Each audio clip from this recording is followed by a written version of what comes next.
এক হাতে স্বামীর ওষুধ, অন্য হাতে জনপ্রতিনিধির দায়িত্ব। এভাবে দিন কাটছে নাসিমা পারভীনের।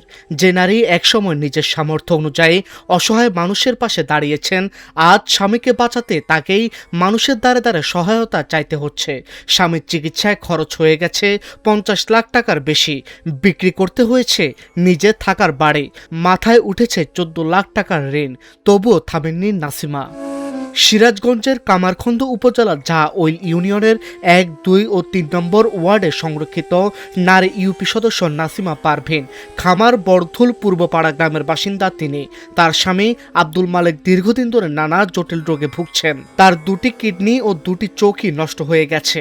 প্রতি সপ্তাহে ওষুধ বাবদ খরচ হয় 15 থেকে 20 হাজার টাকা। আমি এখন কি করে খামো?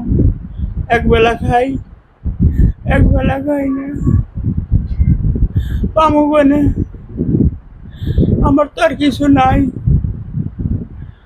এখন কিডনি যে পাল্টামো, আমার কাছে তো অর্থ করি নাই। নাসিমা জানান, স্বামীর চিকিৎসায় ইতিমধ্যে 50 লাখ টাকার বেশি খরচ হয়েছে। ডাক্তার বলছে ওকে পর্যাপ্ত পরিমাণ প্রোটিন খাবার দিতে। ওকে আমি কোনোদিন একক তো খাবার দিতেও পারি, নাও পারি। আমার 2টা ছেলে মেয়ে আছে, ওদের লেখাপড়াও বর্তমান অবস্থার চিকিৎসার কারণে ঝরে গেছে। ওদেরকে মুখে রুগী সহ এবং আমার সন্তানদের মুখেও আমি ঠিক মতো 3 বেলা ওদেরকে খাবার দিতে পারি না। সবাইকে আমি বলি, বিত্তবান মানুষকেও বলি, সরকারকে, আমি তারেক রহমান সরকারের কাছে আরও বলি, হাত জোর করে বলছি, একটা মেয়ে জাতির সর্বশ্রেষ্ঠ সম্পদ তার স্বামী। যার স্বামী নাই তারই পৃথিবী অন্ধকার। আমি সবাইকে বলি, আমার স্বামীর